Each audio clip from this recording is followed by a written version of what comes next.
How many of us have way more on our plate than we can handle, and we still struggle to hand things off or to let things go? Delegation is difficult, and today we're going to jump in how to overcome the biggest challenges in delegation. Let's go.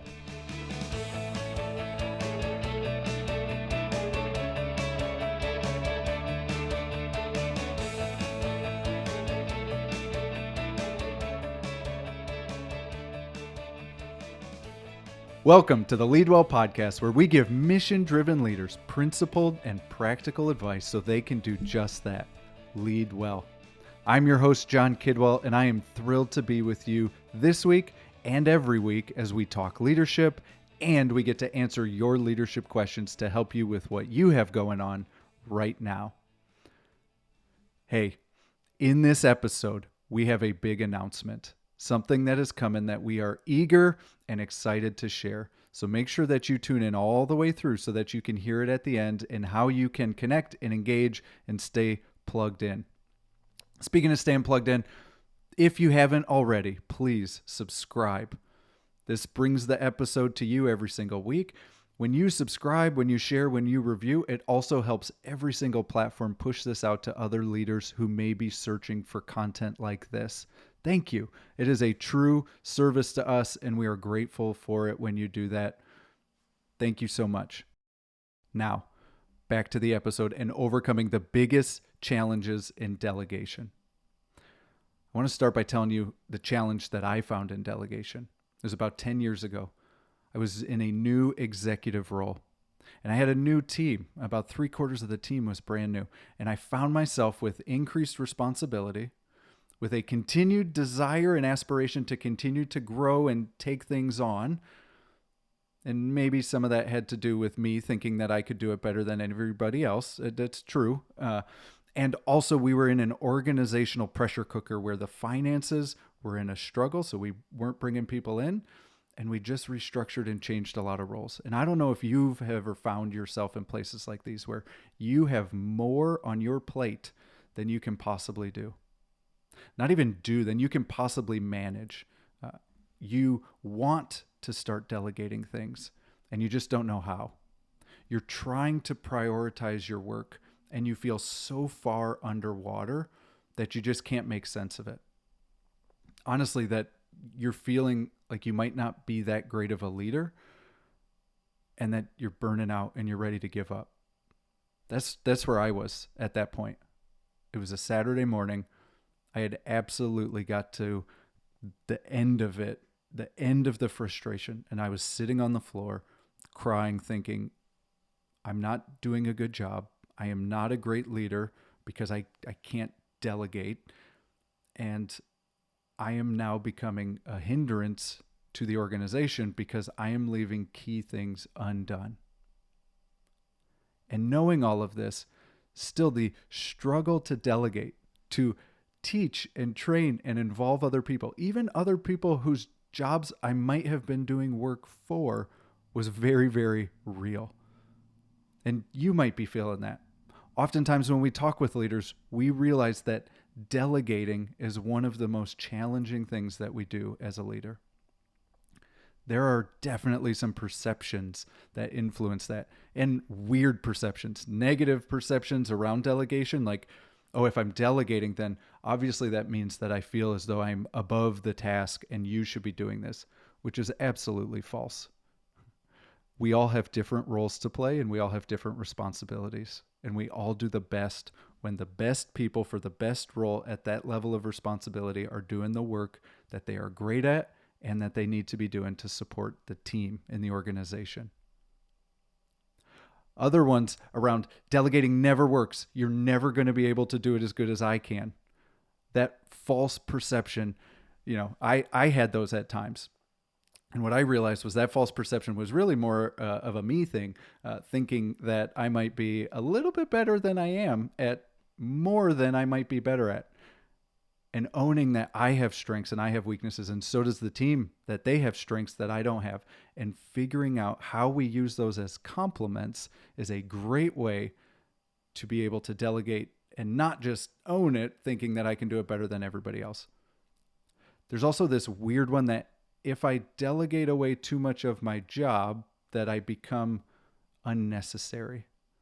And all of these perceptions are challenges that get in the way of us actually delegating. Now, if you delegate too much of your job away, I don't know that you're unnecessary. I think you are effective. And what you will find, and what I found, is that you actually get to step into even greater responsibility when that happens. So let's dive in to the challenges, the biggest challenges that we need to overcome in delegating. What I learned on that Saturday morning and what we teach people now. Number one, biggest challenge with delegation is who's the holdup? Is it a me thing or is it a you thing? Am I the holdup or are you the holdup? Here's what's going on. Sometimes it's a me thing, and I am the biggest challenge in delegation. That it is my need to control, to think that nobody can do it better than me, that it has to be done my way, that I'm the only one that can get this done. And that's a me thing that I have to look at and really honestly take an evaluation of what's the work that I can do that's best for me to do. But I have to look and say, is this a me thing or is this a you thing? And this was the struggle that I was at with my team, is what is the part of this where I'm the holdup, where I'm just not letting go of things that are mine to teach and train and equip folks and delegate off, and where might the team not be ready? Here's how we identify if it's a team thing. Maybe they're not ready to receive something that you're ready to delegate. Test for these two things. Number one is character. Do they have the character where you can trust them, where they're going to follow through, where they're going to be able to do what they say they're going to be able to do? Do they have the character that can take on this responsibility? And number two, do they have the ability to produce results? Now, they might not have 100% of the ability. There's a training and an equipping that goes along with this, but you're really looking for those two things. Does this person have the character that I trust and the skills to be able to deliver? When those things are present, you know that you can delegate, that you can, in fact, give something to someone else. And then all that's left is wrestling with the me thing and going back to, is this something where I don't think anyone can do it as well as I can? That I think I'm the best to do this? Or that it has to be done my way? Instead of, to the standard of excellence that we have, does it have to be done my way? And we have an exercise to help with that. And that is really what jumps into the number two biggest challenge, is what do I delegate? Once I know that I can trust you and your ability, and I realize that I need to delegate, that I'm moving beyond the control, moving beyond the it has to be done my way to it has to be done at this standard of excellence, or we need to produce this result, what do I delegate? Here's the exercise that I did that Saturday that we teach people every time we go out and train on delegation, is the do, delegate, delete exercise. The do, delegate, delete exercise will help you identify what to delegate. And here's how this works. Just get out a piece of paper and you're going to write do, delegate, delete. Just placeholder, reminder. Now, maybe it's right now. You pause the podcast and you write out all the things that you do. Or maybe you set aside some time on the weekend. Or perhaps you go through it a little bit at a time as you go throughout the week. But what you're going to do first is you are going to write down everything that you do. And I mean everything on that piece of paper. Write it down. What do you do? Emails, meetings, reports, all the activities that you do as a leader. You're going to jot every single one of them out.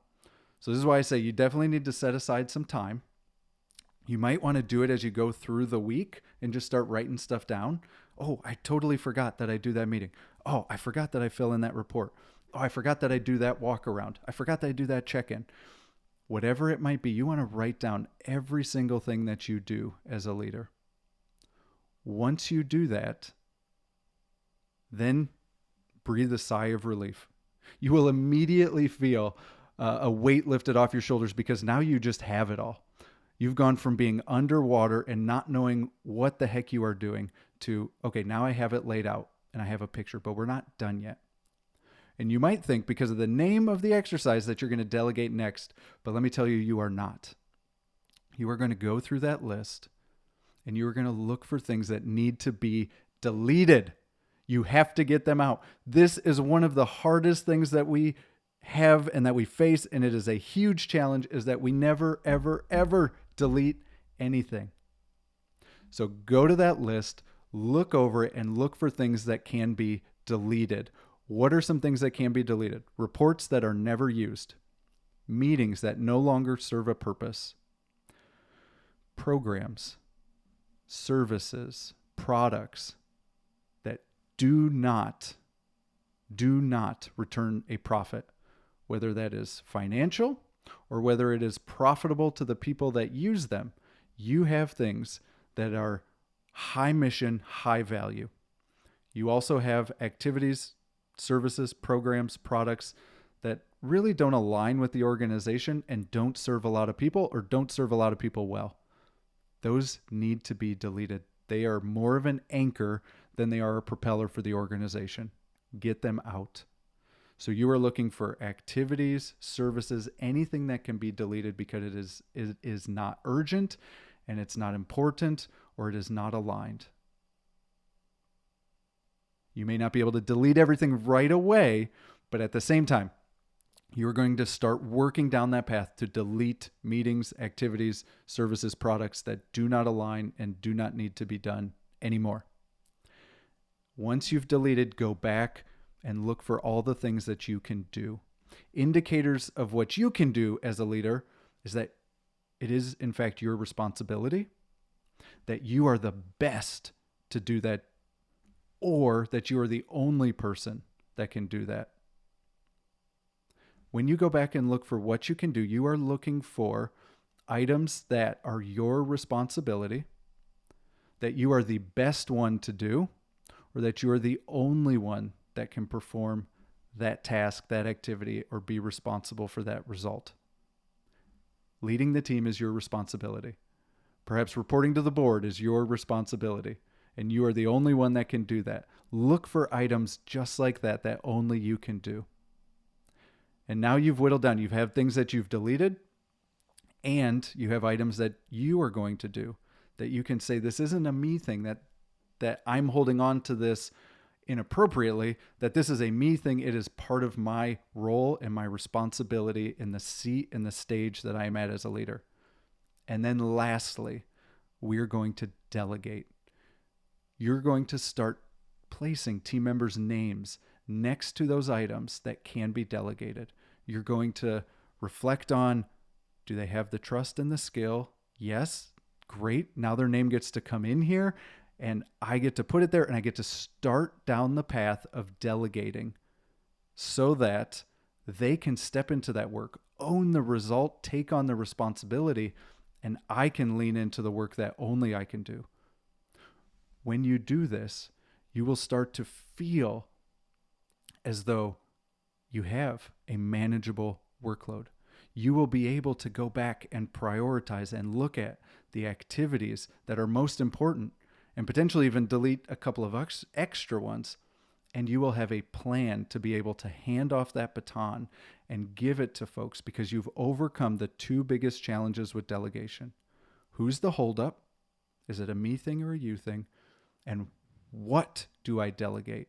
And you know that because you've gone through the do, delegate, delete exercise.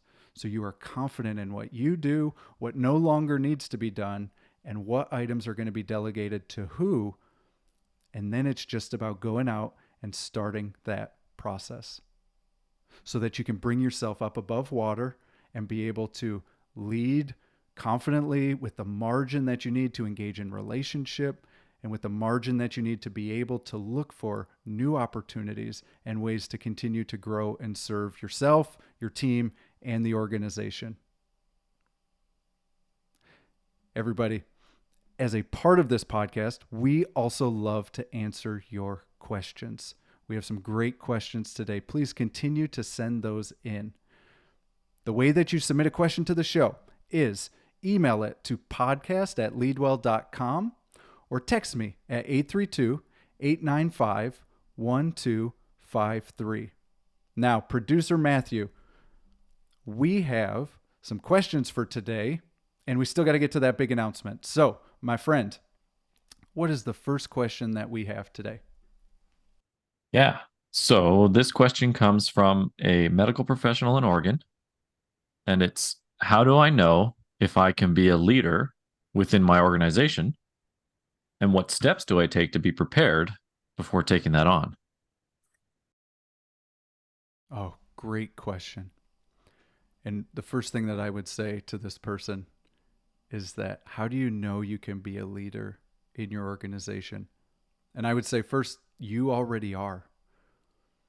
That the way that you work, that what you say, the example that you set is already influencing the attitudes, the thoughts, the behaviors of the people around you, and that makes you a leader.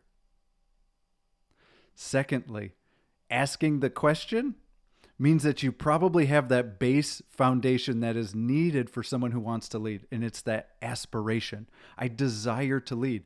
I desire to be in a place of service and continuing to grow the responsibility of that service as a leader. So, one, you already are. And two, you have the first indicator in my mind that you have a desire to lead because you are asking this question. So, what are some steps that you can do? If you are a aspiring leader that desires to grow in the organization, what are some steps? Number one, I think you absolutely have to crush it where you are. You have to be successful at the work that you are doing. What that does is you earn the respect and you demonstrate the competence that's needed to build the trust for other people to follow. So crushing it exactly where you are, demonstrating that competence and the ability so that you earn the trust of the people around you. Second one is earning the influence, that competence plus the relationship. So I want to be of service before I'm asked to be a leader. How can I step in and help my peers? How can I help other people be successful at their goals? Maybe it's collaborating with another department. Maybe it's building a cross-functional team. It is helping other people solve their problems. So if I can demonstrate the competence and earn trust and then start to build the influence by helping out other people achieve their goals, those are the first two steps. And the last one, once you start to have kind of the relationship and the competence demonstrated, I would go to my leader or to my leader first or to a leader in the organization, and I would let them know of my aspirations, and I would ask for how I can be helpful. What is a problem they're facing that I can help solve? What's a responsibility that I can take on so that they can continue or start to kind of develop me as a leader? So first things first, you are a leader and you have that desire to. Steps to getting into a leadership role and growing as a leader is absolutely outperform the expectations where you are, build relationships with peers by helping them achieve their goals, and go and ask your leader, what problem can I solve? What responsibility can I take on to help the organization? And when you do those things, they will see you as a leader and they will continue to put you in places of leadership in the organization. What else have we got for today, Matthew? Well, here is a question that comes up often with our clients, and it is how do you encourage people to contribute in meetings and bring new ideas? Oh, man. All of us have been in that meeting where nobody says anything. So we just talked about, is this a me thing in the delegation piece? And that's a good reflection point in that meeting is, am I the contributing factor to people not speaking up? And if it's not me, is there somebody in there that continues to shut everything down? So I'm going to do that first to just see how I might be influencing folks' contribution or idea sharing, or if there is a strong personality in that meeting that perhaps needs to have a private side conversation of how they might be coming across and impacting other people. Beyond that, I learned this, I can't remember where. So if anybody remembers or knows where this was originated, please send it in. Would love to give credit where credit is due. But it is one of my favorite ways to get contribution going in a very playful, harmless, fun way. And it is a bad idea brainstorm. We've done this in meetings. We've done this in large group facilitation. We've done this with executive teams. We have done this a tremendous amount of places, and it is the bad idea brainstorm. Truthfully, start by getting everybody to write down their worst ideas for the product, the service, the problem you're trying to solve, whatever it is. Just write down the absolute worst ideas. What you are actually doing is just creating the action and the activity of idea generation. And if we put out the worst ones, the ones that we would never, ever do, the ones that we would never carry forward outside of a meeting, we free ourselves up to be able to bring those ones that might be borderline, like, I don't know how people are going to think or feel about this one, or maybe this is too much of a change. Once we get those bad ideas out, the great ideas and the ideas that we might not bring start to flow very, very freely. So how to get contribution and ideas in meetings. 1, just check the tone that you're setting or that somebody else might be setting. And number 2, test out the bad idea brainstorm and then flip it and say, okay, what other ideas do we have that we can contribute to this on the positive side, on the great side, that are going to be helpful? And I have found that that really starts to get everybody moving. Kickstarting that idea flow is often what's needed, good, bad, or otherwise. We have plenty of bad ideas, don't we, Matthew? There are lots, yeah. And that's good. Always. That's good. That is. We will put out a tremendous amount of bad ideas to hopefully get a good idea and roll on that one. What else do we have in terms of questions today, my friend? We've got the big question, and I'm excited to hear the answer. So you told us earlier about the announcement. Yeah. Let's tell the people about it. Okay. So the big announcement is Redefine Your Servant Leadership. The book that I have been writing will be released January 17th. And pre-sales for Redefine Your Servant Leadership are going to start in January. We are so excited to bring this to you. Redefining my servant leadership has been one of the most impactful things for me to really lean into. How do I lead with integrity? How do I lead with influence? And how do I increase my impact? And so I am extremely excited to bring you all the 4-part Redefine, Replace, Reinforce, and Amplify Your Servant Leadership through the book Redefine Your Servant Leadership. And it is going live January 17th, pre-sales January 2nd. If you want to stay engaged, join the book launch list. Make sure that you're getting all the information that you can around that book. Please email us at hello@leadwell.com. We will get you connected in there, and then we will get you a link and a place that you can connect in future episodes. So, big announcement. The book launches January 17th, 2024, and pre-sales begin in January. All right, everybody.